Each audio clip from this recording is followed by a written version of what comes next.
பேரும் சேர்ந்து.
வாழ்நாளில் என்றும் இந்த பூலோகத்தில் அழியாத இருப்பார்கள் என்று வரலாறுகள் தொன்மை தொட்டு நமக்கு கூறுகிறது.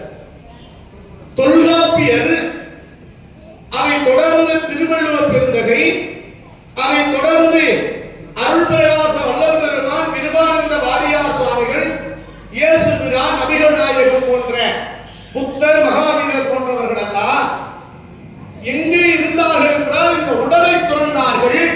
ஆனால் உயிர்கள் இன்னும் எல்லாரிடத்திலும் வாழ்ந்து கொண்டுதான் இருக்கிறது.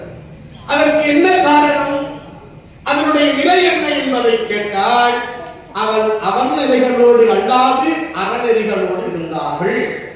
நாம என்ன பண்றோம், அவன நிலையோடையே வாழணும் நினைக்கிறோம்.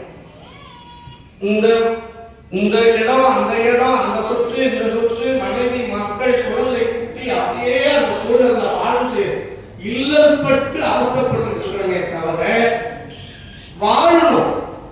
ஆனா வாழ்வு என்கிற வாழ்வு எதை சார்ந்ததாக இருக்க வேண்டுமானால் அறநெறிகளோடு மட்டுமே வாழ வேண்டும். ஆடு குழந்தை பெற்றுக்குது, மாடு குழந்தை பெற்றுக்குது, யானை, புலி, சிங்கம், கரடி, எறும்பு, யானை, முதல் எல்லா ஏன் ஒரு மரமுடன் ஒரு மரத்தை குழந்தையா பெற்றுக்குது. ஆனா அதுக்கு இதுதான் கணவன், இதுக்கு அதுதான் கணவன், மனைவி என்று சொல்லவில்லை. ஆனால் மனிதனுக்கு மட்டும்தான் அந்த மாண்பு இருக்கிறது. அந்த மாண்பு எதனால் இருக்கிறது என்றால், துறந்தார்க்கும் தூவார்க்கும் இறந்தார்க்கும் வாழ்வான் என்பான் துணை என்கின்ற 2000 ஆண்டுகளுக்கு முன்பாக நமக்கு காட்டி வைத்த அறநெறிகளோடு வாழக்கூடிய நிலை யார் ஒருவருக்கு இருக்கிறதோ அவர்தான் இந்த மனித வாழ்வு என்று காட்டுகிறது. அதனால் ஒரு கல்யாணம் இயல்பு நடக்கும். மூங்கிகளை படைத்து நடக்கும். கல்யாணம் ஆயிரங்காலத்து பயிரு, திருக்கல்யாணம் இந்த உலகம் தோன்றிய முதலாக உலகம் எப்பொழுது அப்படியே நீரினால், அக்னியினால், காற்றினால், ஆகாய பூதத்தால், பூமி நிலநடுக்கத்தால் எப்பொழுது இது ஒன்றோடு ஒன்று கலக்கிறதோ அதுவரையிலாக இந்த திருக்கல்யாண வழிபாடு நிலைநிற்கும். நம்ம கல்யாணம் ஒரு வருஷம் அவ்வளவுதான்.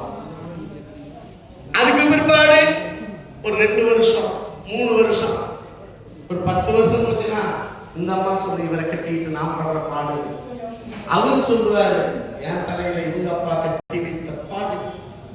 இந்த 2மே நடக்கும். ஆனா சொல்லிட்டு 2 பேருமே வாழ்ந்துட்டு தான் இருப்பாங்க. என்ன தவிர வாழ்ந்துகிட்ட யாரும் குடும்பம் நடத்த முடியாதுன்னு இந்த அம்மா சொல்லலாம். இவரு சொல்லுவாரு நான் வந்து மாட்டிக்கிட்டேன். 2 பேரும் சொல்லிக்கிட்டு அப்படியே குடும்பத்தை நடத்திட்டு தான் இருப்பாங்க.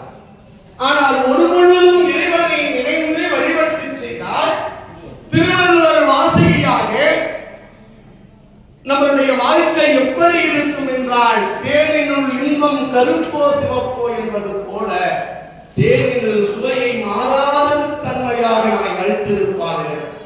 அந்நிலையில் தான் இத்திருக்கல்யாண வைபவம் ஆண்டுதோறும் நமது சாமி அவர்கள் எல்லாத்தையும் எல்லாரும் உருவாக்க முடியாது. எல்லாத்தையும் எல்லாரும் உருவாக்கணும்னா எல்லாரும் உருவாக்கிடலாம். ஆனால் நம் சாமி அவர்கள் இந்த இடத்திற்கு வருவதற்கு எத்தனை கஷ்டங்கள், எத்தனை துன்பங்கள், எத்தனை வேதனைகள், எத்தனை துரோகங்கள், எத்தனை எதிர்ப்புகள், அதையெல்லாம் கடந்துதான் நமது ஸ்ரீலஸ்ரீ டாக்டர் தியாகராஜ சுவாமி அவர்கள் அவருடைய அன்புக்கிணங்க அவர் அருளை வாரி வணங்கியதின் காரணத்தால் அருளே வடிவாக இருக்கக்கூடிய அங்காள பரமேஸ்வரியை தலைமீது கொண்டு பரமேஸ்வரனுக்கும் பரமேஸ்வரிக்கும் இன்று திருக்கல்யாண வழிபாடு என்கின்ற வழிபாட்டில் நாமெல்லாம் கலந்து கொள்கின்ற தவப்பெயர் இருக்கிறது. அத்தகைய இன்பத்தை எல்லோரும் கொடுக்க நினைத்திருந்தாலும் அவர் வாயிலாக, குருவின் வாயிலாக நமக்கு திருவருளை பெற இருக்கின்றோம். அப்படி இடத்திலே எல்லாம் உள்ள கண்ணுதல் கடவுளால் விளங்கி நடத்தி ஆண்டுதோறும் இந்த ஆடி அமாவாசை எல்லோருக்கும் அருளாகிய வடிவை கொடுத்து ஆனந்தத்தின் கலிப்பிலே வாழ வைக்கக்கூடிய டாக்டர் ஸ்ரீலஸ்ரீ தியாகராஜ சுவாமி அவர்கள் என்றும் இந்த மண்ணுலகிலே தழைத்து வாழ வாழ்வாங்கு வாழ்ந்திட மனமாற வாழ்த்தி இப்பொழுது எல்லாம் வல்ல இறைவனுக்கு சுவாமி அவர்களையும் அம்மையார் அவர்களையும் அழைத்து திருவிளக்கினை ஏற்றி வழிபாடு தொடர்ந்து நடத்தி தர அன்போடு அவர்கள் நல்லாசிகள் என்கின்ற நல்பத்துழைப்போடு நல்ல வேண்டுமாய் அன்போடு கேட்டு வருகின்றோம்.